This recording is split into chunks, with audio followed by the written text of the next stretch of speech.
What if your hobby, a place where you call home, was suddenly banned? I'm not talking about what you believe in, your skin color, or even what gender you are. I am literally talking about a group of people who like the idea of animals with human characteristics. You might think that sounds absurd and that no government would actually consider doing it, and you would be wrong. Out of all the countries in the world, you'd think that'd be some far-off country in the middle of nowhere, and you would be right. Kind of. Of course, I am talking about Russia. This Eastern European country has always been a bit weird. I mean, you'd probably think of this place as a meme at this point. You've all heard the jokes. In Soviet Russia, Putin being topless, and of course that 2018 mess that literally every single furry had a crush on at some point. I mean, just look at them. How can you not have a crush on this? You think that a country who has, let's say, not had the best track record, surely wouldn't go around banning a group of people who want to dress up as animal characters, right? Well, changes in recent years resulted in the government cracking down on its critics. Do furries have a future in Russia? And what does that mean for furries across the world? Now, if there's one person you need to know, it's, and I apologize in advance, Andrei Tsyganov.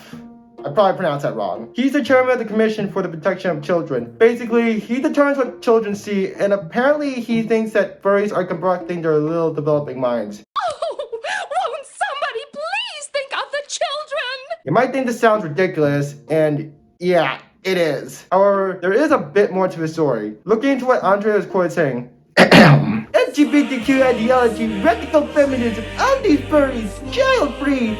They, of course, should be recognized at least as extremist ideology. Interestingly enough, the original article written by the Russian news agency, better known as TASS, includes a description of furries to better explain them to the audience. It defines the fandom as, quote, a movement of fans of images of anthropomorphic animals with human features. Now, I'm not sure if this is a bad translation, but I wouldn't describe furry as a movement, as I'm sure many of you would agree with. While some furries have advocated for both good and bad, the vast majority just simply like animals with human characteristics. If you had noticed by now, Russia doesn't really seem to have a very favorable view towards the LGBTQ community. This is in contrast with many Western nations, where in the past few decades, public opinion has changed for the better, especially in the United States. According to Gallup, in 1996, 27% of people approved of same-sex marriage. 25 years later, this has jumped up significantly, with 70% now approving of this practice. As societies around the world change their views on homosexuality, it can be confusing on how some governments are trying to go the opposite direction. In order to answer that, we need to go down south and into another big country in Asia, China. Now, as you probably already know, China has also had its fair share of controversies and human rights abuses that I can't talk about because it'll get me demonetized. What do these countries have in common?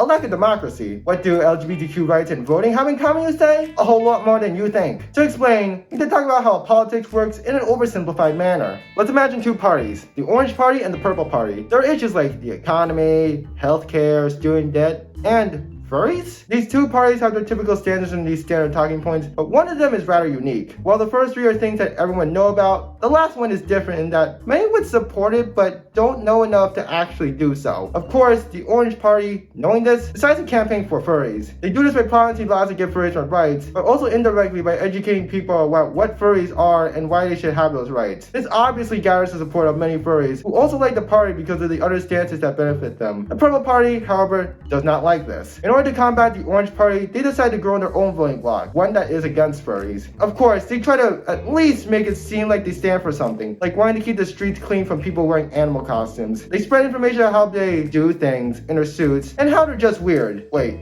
that sounds familiar. Hey, I've seen this one. This is a classic. Now, obviously, it's a lot more complicated than that, and this doesn't even get into restricting who can vote, how elections happen, or what even happen at all. In short, though, that's the basic overview about Russia's and other countries' stance toward the LGBTQ community. I am not trying to justify their actions. These are terrible laws that impact everyone, even those who think they are cisgender and straight. It's more about control and silencing the quote-unquote Western ideology from invading their country. This is bad for everyone involved, even the citizens of these countries. It's not their fault for causing this to happen. It's the people at the top. In my view, there are two paths that many countries are headed towards in the next few years. On one hand, we have certain democratic East Asian countries like Japan, which will increasingly give more protections towards LGBTQ people as public support continues to go up in those regions. On the other hand, we have more authoritarian countries like Russia, which are rolling back their protections in order to return to traditional values. As a queer person living in an LGBTQ-friendly state in the US, I do believe that a combination of factors led to me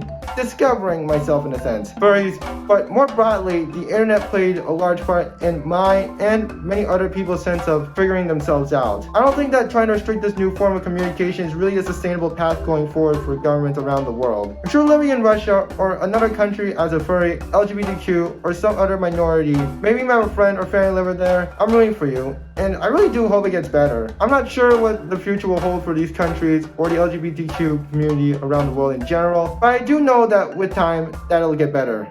Trust me, it'll get better. Now, that was quite depressing, but you know what's not? Some celebrity trying to sell some collectible furry art. Check out why Lindsay Lohan made this furry NFT, and if there's more than this than we thought.